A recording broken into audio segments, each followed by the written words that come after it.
তো তোমাদের সঙ্গে আজকে শেয়ার করব, মানে অনেকেই জিজ্ঞাসা করেছো কীভাবে বানাই এটা। তো আজ তোমাদের সঙ্গে রেসিপিটা শেয়ার করছি। সন্ধ্যাবেলায় এটা খাবার জন্য খুব মানে ভালো লাগে। তো ওখানে সিদ্ধ হওয়ার জন্য বসিয়ে দিয়েছি, এখানে কড়াই বসিয়ে দিয়েছি। তো এটা সরষের তেলও করতে পারি, রিফাইন তেলও করতে পারি। তো আমি করবো এটা ঘিয়ে ঘিয়ে, কিন্তু আরও টেস্টটা বেড়ে যায়। আর এই দেখো এখানে পেঁয়াজ আর আছে গাজর, টমাটোর আর লঙ্কা কুচি নিয়ে নিয়েছি। আর এই যে কাগজিটা আছে এটা দেবো পরে, খাওয়ার পর দেবো। আর এগুলা সোলো ফ্রাই করবো, আর একটু হালকা সা ফ্রাই করবো, তারপরে ওটাও করবো। তো কীভাবে করছি, এই যে একটু বিট নিয়ে নিয়েছি।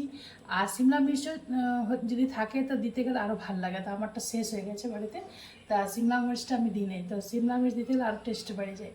তো এইখানে আছে কড়াই বসাই দিয়েছি, আর এগুলো কেটে নিয়েছি। চলো আজ বানাই। আর বানাতে বানাতে তোমার সঙ্গে গল্প করি।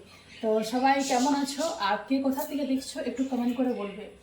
আজকে আমি ভাবলাম তোমাদের সঙ্গে এই ভিডিওটা এমনভাবে শেয়ার করি। তো এখানে সিদ্ধ হতে দিয়ে দিয়েছি, এটাকে একটু জলটা ছাকিয়ে দেবো। চলো আসছি।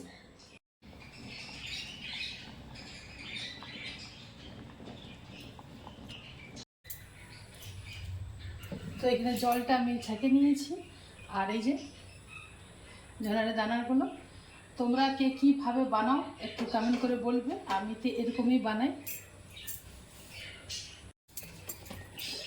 এই যে ঘি দিচ্ছি একটু হালকা সা, মানে হালকা করে একটু ঘি দিলাম। আর এটা সরষের তেলও বানানো যায়, ঘি দিতে গেলে একটু গন্ধটা বেশ ভালোই হয়। সেই জন্য আমি একটু ঘি দিয়ে বানাই, গায়ের ঘি দিয়ে বানাই। তো যার যেটা পছন্দ, যে যেভাবে খেতে চাইছো তো বানাতে পারো। আর দিয়ে এটা মাঝে মধ্যে বানাই, আমার ছেলেমেয়েদেরও খুব পছন্দ, আর বড়েরও খুব পছন্দ, আমারও খুব ভালো লাগে মাঝে মধ্যে। মানে এই জিনিসটা করতে গেলে একটু সন্ধ্যাবেলা যেটা একটু মানে হালকা ঝাল নুন খেতে ইচ্ছে করে, তো সেই খাবার ইচ্ছাটা একটু পুরা করে। সন্ধ্যাবেলা বেশি কিছু খেতে মন করে না, সেই জন্য এটা ঠিক আছে। এই যে পেঁয়াজটা আমি দিলাম, পেঁয়াজটা আর লঙ্কা সবগুলো হালকা হালকা ভাজবা লাগে, না একটু কাঁচা কাঁচা ভাব থাকতে তো একটু ভালো লাগে, বেশ বরাবর নয়, মানে একটু হালকা হালকা। এই যে পেঁয়াজটা দিয়ে লঙ্কাটা দিয়ে দেবো, আর হালকা চা মানে হালকা করে যদি পেঁয়াজটা ভাজা হয়ে যাবো, তারপরে বাকি সবগুলো দেবো। বেশ ভালো লাগে খেতে। আর কার কার পছন্দ অবশ্যই তোমরা কেমন করে বলবে। তোমরা বলেছি দেখাবে রেসিপিটা কেমন করে বানাই। তো আজ তোমাদেরকে সেজন্যই রেসিপিটা দেখাচ্ছি আমি। তো আজ আমি রেডি হয়ে গেছি, কেননা ভিডিও বানাবার ছিল, আর এক জায়গাতে যাবারও আছে। হালকা ভাজা ভাজা হয়ে গেছে, এরপরে এটা দিয়ে এটাতে একটু নুন আর কাগজিটা আছে এটা পরে দেবো, কাগজিটা আছে পরে দেবো।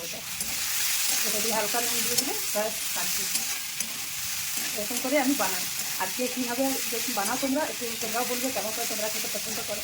আমাদের তো এরকমই ভালো লাগে। আর দেখো একটু কি সুন্দর লাগছে দেখতে, আর খেতেও তেমনি টেস্টি লাগে। একটু আর একটু যদি সিমলা মির্চ খেতেও ওটা ভালো লাগবে, কী বলো। একটু নুন দিয়ে দিই, এই যে একটু নুন দিয়ে দিলাম স্বাদ মতো, যে যেমনি টেস্ট যত নুন পছন্দ করো। আর একটু দিয়ে দেবো বিট নুন।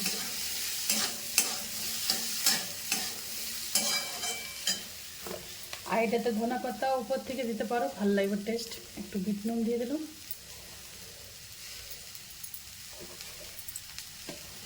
আর শেষের দিকে একটু কাগজিরে দেবো। ব্যাস রেডি হয়ে গেল আমার এই যে ঝাল নুন ঝাল টক সন্ধ্যাবেলার জন্য পারফেক্ট। তো কেমন